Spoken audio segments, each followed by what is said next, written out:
juros absurdos ao produtor nacional, totalmente incompatíveis com o ato econômico, que nem cocaína você pode negociar e pagar esses juros que são estabelecidos no Brasil. Você, enquanto no Brasil o empresário paga 150% de juros, nos Estados Unidos paga 1%, na Europa 2%, já por aí 0% ao ano. Tá certo? Então nós somos um país inviabilizado através de uma tirania absurda de dinheiro falso, porque eles emitem dinheiro sem lastro, sem nada, e com isso dominam de uma maneira absoluta o poder nacional. Então nós somos hoje uma nação colonizada, escrava de uma tirania do dinheiro falso, que é dominada, no fundo, por essas grandes corporações, quer dizer, especulativas e bancárias internacionais. Nessa situação, como a energia é o real poder, você não come papel pintado de moeda falsa, né? Você come alimento que é fruto da energia, você produz seus bens com energia. A energia é o bem mais transcendental que se pode imaginar, porque nada se transforma ou se move no universo sem energia. Então quem tem energia tem poder, tem riqueza. E o Brasil é a grande potência energética do planeta para sempre. Entretanto, nós estamos massacrados, nós estamos caminhando para a miséria. Então, o jogo de poder é brutal, mas é um jogo de poder, ou a capacidade de matar, né? Ou então essa dominação espúria do sistema financeiro, que é aceita de uma maneira criminosa pelas nossas organizações, pela nossa justiça, pelo nosso Congresso. Como é que você vai admitir que um empresário concorrente pague 1% de juros ao ano e aqui pague 150%? Agora, o senhor fala desse jogo de poder, né? Faz duras críticas a esse jogo de poder. O senhor foi secretário de Tecnologia Industrial 3 vezes no país. Que fórmula é essa como físico para conseguir combinar ciência, tecnologia com o poder? É difícil. Porque esse é o poder real, não é? O poder real é baseado na natureza, é baseado na energia, é baseado na água, é baseado na terra, tá certo? E esse outro poder fantoche que nos esmaga é o poder do papel pintado falso. O senhor conseguiu driblar esse jogo? Não, eu não consegui driblar porque a área financeira sempre foi inimiga do programa do álcool, do programa energético. Eles sempre jogam, porque eles são comandados de fora, eles são teleguiados. Esses ministros que mandam, é tudo teleguiado, eles não são brasileiros. E o senhor, com tantos projetos de pesquisa, de tecnologia, na época que foi secretário, como que foi? Foi triste não conseguir colocar tudo isso em prática? Não, nós fizemos coisas. Repara o seguinte, nós participamos do governo que era nacionalista, era a continuação do Vargas, né? Foi o governo do Geisel, né? O presidente Geisel, que era um tremendo nacionalista, né? Porque o Geisel era alemão, imagina, o alemão não gosta de americano. E aí, ele era a favor do Brasil.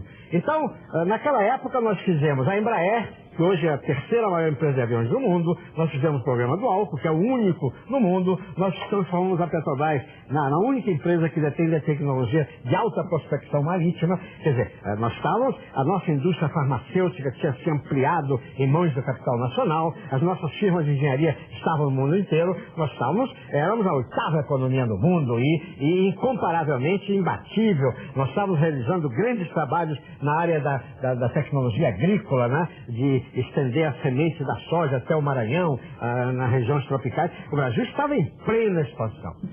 Aí depois foi a debacle, né? O Kissinger disse, nós não podemos permitir um outro Japão ao sul do Equador. E aí nos esmagaram. Foi aí que nos esmagaram, tá? Foi a partir daí de 79 que nos esmagaram, tá certo? É claro que o Japão não tem nem de longe o potencial de riqueza que nós temos. Não tem a água que nós temos, não tem a energia que nós temos, não tem o minério que nós temos, não tem o território que nós temos. O Japão só tem japonês, né? E eles brigam pelas... Empregados, e todos empregados. Mas empregados sob o domínio do japonês. Eles se libertaram dos americanos, de certa maneira. E nós, com toda essa riqueza, a classe dirigente subordinada. Então, no período Geisel, foi um período de resistência. Por isso que houve um profundo traumatismo, né? Aquela fase horrível da CIA criar o sistema de tortura, foi uma maneira de desqualificar o Brasil. Aquilo não tinha nada a ver com o governo de fato, né? Os próprios generais ativos não tinham a ver com aquilo. Mas com o que você está dizendo? Com o processo de tortura? Os próprios generais não tinham a ver. Eu conheço o general Serpa, que era inimigo mortal daquele sistema, mas eles não controlavam. O controle era feito pelos serviços secretos americanos, aqui dentro, né? Os militares precisam esclarecer o país. país disso, porque eles estão levando uma pecha muito ruim, quando eles foram grandes defensores dos interesses nacionais. Havia alguns meios bandidões. Mas vamos voltar para a nossa seara, que isso aí exigiria todo um programa. Muito pano para manga. Então, na realidade, quer dizer, os inimigos internos eram muito grandes, entretanto, nós estávamos resistindo. Você acha que eles concordavam com a existência de um programa alternativo ao petróleo, onde eles não tinham controle? De maneira nenhuma, mas nós fizemos. Eles concordavam com a indústria aeronáutica de aviões militares sofisticados? É claro que não concordavam. Nós fizemos. Agora, por exemplo, fizeram essa barbaridade de Alcântara, porque toda a indústria fornecedora, que era a Usiminas, as empresas estatais de aço que faziam os produtos, foi tudo internacionalizado. Você acha que foi sabotagem o que aconteceu lá ou não? Foi um acidente? Essa risada significa o quê? Não há possibilidade de controle. Como é que, quer dizer, um complexo tecnológico desse, que estamos há 50 anos, nós lançamos no ar centenas de foguetes, cada um de tamanho maior, e foguetes de grande porte, né? Quando nós chegamos já no ápice, no máximo, acontecem essas coisas absurdas, quer dizer, 3 dias antes, tudo parado, tá certo? Estavam checando lá umas coisas secundárias, e de repente, aquela explosão, uma coisa inusitada, né? E quem teria feito isso, então? Quem são os nossos concorrentes? A quem interessa? Bom, havia vários navios estrangeiros na Baía de Marcos. O que era que eles estavam fazendo lá? Havia dezenas de norte-americanos na cidade, tá certo? O assunto está supostamente sendo estudado pelo Congresso e tal, mas a minha tese, eu fiz um longo artigo que foi amplamente divulgado, quer dizer, a grande chantagem é a destruição da capacidade produtiva nacional de indústrias altamente sofisticadas que foram todas internacionalizadas. E aí, como é que você vai controlar numa empresa estrangeira a produção a qualidade do aço, a qualidade de centenas de componentes? É claro que um componente daquele pode causar uma explosão, por mais que além disso, reduziram a 10% os recursos do Ministério da Aeronáutica. Nós éramos o primeiro país emergente do mundo, quer dizer, nessa área espacial. A China passou na nossa frente, a Índia passou na nossa frente. A aeronáutica estava sem dinheiro para pagar o almoço dos funcionários em Alcântara. Como pode um negócio desse? Os recursos que o governo pôs a serviço da aeronáutica para esse programa, que é um programa mundial, né, na melhor estação de lançamento do mundo, quer dizer, reduziram a 10% os recursos orçamentários. Um crime inominável, né? Tá certo? E tudo isso foi feito porque não interessa que o Brasil tenha força militar, não interessa que o Brasil, e no caso nem era força militar, era a possibilidade de colocar satélites no espaço e coisas dessa natureza, tá certo? Agora a gente vai fazer mais intervalo, nós voltamos já com o físico e engenheiro Bautista Vidal. Agora tem mais uma pessoa que gostaria de fazer uma pergunta para você, Bautista, é o Pedro Henrique Teixeira, que é consultor de empresas. Pedro. Professor Bautista Vidal, o chamado direito de ingerência, administração compartilhada, as questões da Ásia Central, o atual momento do Iraque, que recado as potências internacionais estão mandando para o Brasil, na medida que nos cercam com bases militares em torno da nossa Amazônia e tem, diante da nossa economia, uma atuação tão forte?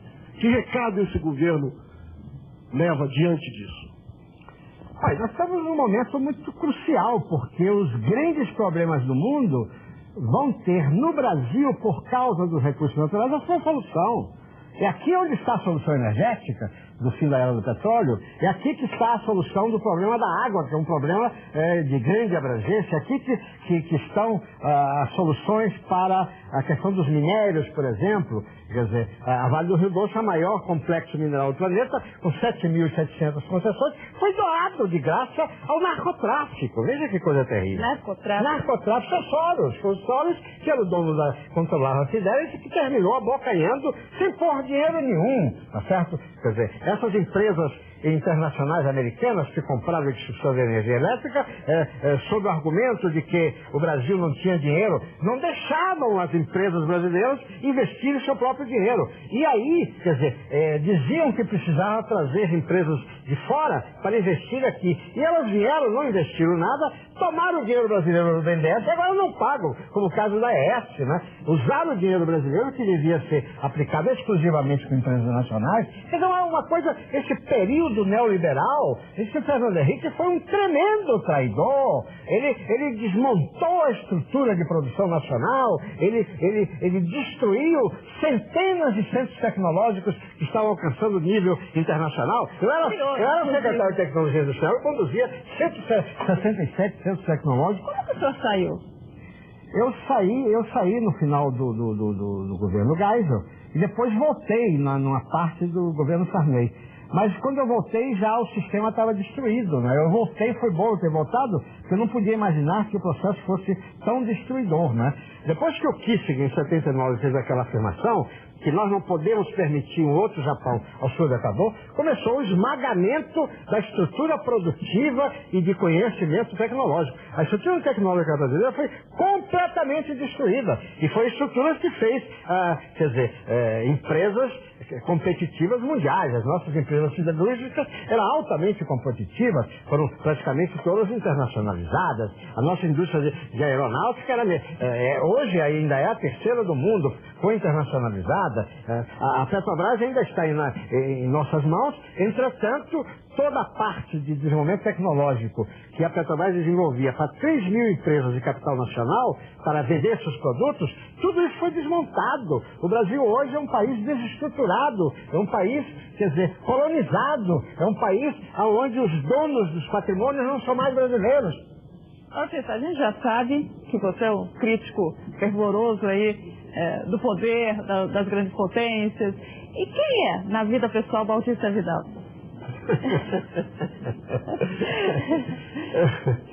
Olha, rapaz, é o seguinte, uma vez me fizeram essa pergunta, aliás foi um general que me fez essa pergunta. Por que que é melhor, uma entrevistadora fazer essa pergunta ou um general? Não, é claro mas é bom que o general faça, porque eu pude responder. Eu sou nacionalista, defendo o Brasil, porque aqui moram meus filhos, aqui que moram meus alunos, é aqui que é o povo que eu vivo. E é uma questão ética, eu não vou trair o meu povo para defender interesses que não são do meu povo. É uma questão de princípio ético. Quem não faz isso não tem caráter. Sobram poucos. Hein? Sobram poucos? O povo, coitado, ele é vítima, ele é enganado. Você veja como até dirigentes que têm origem no povo, eles não conhecem bem as realidades, ficam acuadas pensando que vai ser prejudicado enfrentando essas duras realidades, mas essas realidades têm que ser enfrentadas, porque o poderoso não respeita o fraco. O americano, vamos dizer logo, o americano não respeita o fraco. Eu fui estudante lá, sei. Se você não enfrenta o americano olhando nos olhos e sendo bravo, aí ele convida para tomar cafezinho com a família. Agora, se você baixar a cabeça, ele lhe esmaga. Ele não respeita o fraco. Tá certo? Quer dizer, aliás, o Lampião, com a figura da nossa história, quando levavam um baganha preso, né, um soldado preso, ele dizia, se pedir perdão eu mato. O forte não respeita o fraco.